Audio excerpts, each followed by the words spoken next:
Hi friends, ನಾನು ವಿನುತಾ. ಇವತ್ತು ಮನೆಯಲ್ಲಿ ಉದುರುದುರಾದ ಶಾವಿಗೆನ ಹೇಗೆ ಮಾಡೋದು ಅಂತ ನೋಡೋಣ.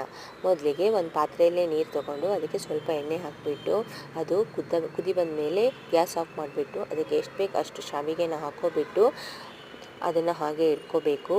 ನಂತರ ನೀವು ಒಂದು 10-15 ನಿಮಿಷ ಬಿಟ್ಟು ನೋಡಿದಾಗ ಅದು ಚೆನ್ನಾಗಿ ಉಬ್ಕೊಂಡಿರುತ್ತೆ. ನಂತರ ಅದನ್ನು ಇನ್ನೊಂದು ಪಾತ್ರೆಗೆ ಸೋಸ್ಕೊಂಡು ತಣ್ಣೀರು ಹಾಕ್ಕೊಂಡು ರೆಡಿಯಾಗಿ ಇಟ್ಕೋಬೇಕು. ನೋಡ್ಬೋದು ಉದುರಾಗಿ ಇವಾಗಿದೆ, ಅದು ನೀರೆಲ್ಲ ಇಳಿಬೇಕು. ನಂತರ ಬಾಣಲೆಗೆ ಎಣ್ಣೆ ಹಾಕೋಬಿಟ್ಟು ಕಡಲೆ ಬೀಜನ ಹುರಿದ್ಕೊಂಡು ರೆಡಿಯಾಗಿ ಇಟ್ಕೋಬೇಕು. ಅದನ್ನು ಒಗ್ಗರಣೆ ಜೊತೆಗೆ ಮಿಕ್ಸ್ ಮಾಡಿದರೆ ಅದು ಮೆತ್ತಗಾಗಿಬಿಡುತ್ತೆ. ಅದಕ್ಕೆ ನೀವು ಮೊದಲೇ ಸೈಡ್ಗೆ ತೆಗೆದಿಟ್ಕೋಬೇಕು. ನಂತರ ಒಗ್ಗರಣೆಗೆ ರೆಡಿ ಮಾಡಬೇಕು. ಕಡಲೆಬೇಳೆ, ಉದ್ದಿನಬೇಳೆ, ಹಸಿಮೆಣಸಿನ್ಕಾಯಿ, ಕರಿಬೇವು, ಸಾಸಿವೆ, ಜಜ್ಜಿದ ಶುಂಠಿ, ಈರುಳ್ಳಿ ಇವೆಲ್ಲವನ್ನು ಹಾಕಿ ಚೆನ್ನಾಗಿ ಫ್ರೈ ಮಾಡ್ಕೋಬೇಕು. ಸ್ವಲ್ಪ ಫ್ರೈ ಆದಮೇಲೆ ನಿಮಗೆ ಇಷ್ಟ ಆದ ತರಕಾರಿಗಳನ್ನು ಮಿಕ್ಸ್ ಮಾಡ್ಬೋದು. ನಾನು ಇಲ್ಲಿ ಕ್ಯಾರೆಟ್ ಮತ್ತು ಬೀನ್ಸನ್ನು ಮಿಕ್ಸ್ ಮಾಡಿದ್ದೀನಿ. ಸ್ವಲ್ಪ ಉಪ್ಪನ್ನು ಸೇರಿಸಿ ತರಕಾರಿನ ಬೇಯಿಸ್ಕೋಬೋದು. ತರಕಾರಿ ಎಲ್ಲ ಬೆಂದಾದಮೇಲೆ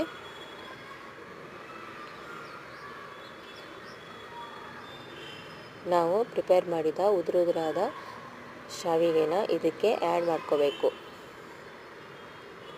ಇದರ ಮೇಲೆ ಉಪ್ಪನ್ನು ಸೇರಿಸ್ಕೋಬೇಕು. ಸ್ವಲ್ಪ ಉಪ್ಪನ್ನು ಮೊದಲು ಸೇರಿಸಿರ್ತೀವಿ, ಮತ್ತು ರುಚಿ ನೋಡ್ಕೊಬಿಟ್ಟು ಪುನಃ ಉಪ್ಪನ್ನು ಸೇರಿಸ್ಕೋಬೇಕು. ನಂತರ ತೆಂಗಿನಕಾಯಿ ತುರಿದು ರೆಡಿ ಮಾಡಿ ಇಟ್ಕೋಬೇಕು. ಅದನ್ನು ಸಹ ತೆಂಗಿನಕಾಯಿನ ಸೇರಿಸ್ಕೋಬೇಕು.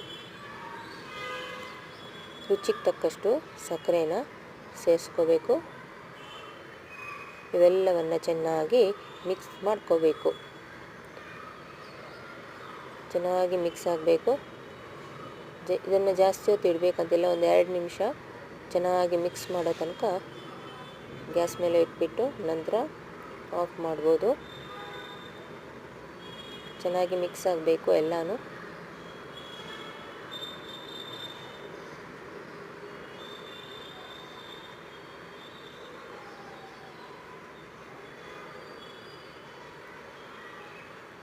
ಈ ಥರ ಚೆನ್ನಾಗಿ ಮಿಕ್ಸ್ ಆದಮೇಲೆ ಕೊನೆಗೆ ಕೊತ್ತಂಬರಿ ಸೊಪ್ಪನ್ನು ಕಟ್ ಮಾಡಿ ರೆಡಿ ಮಾಡಿ ಇಟ್ಕೊಂಡು ಕೊನೆಯಲ್ಲಿ ಆ್ಯಡ್ ಮಾಡಿ ಪುನಃ ಮಿಕ್ಸ್ ಮಾಡ್ಬೋದು.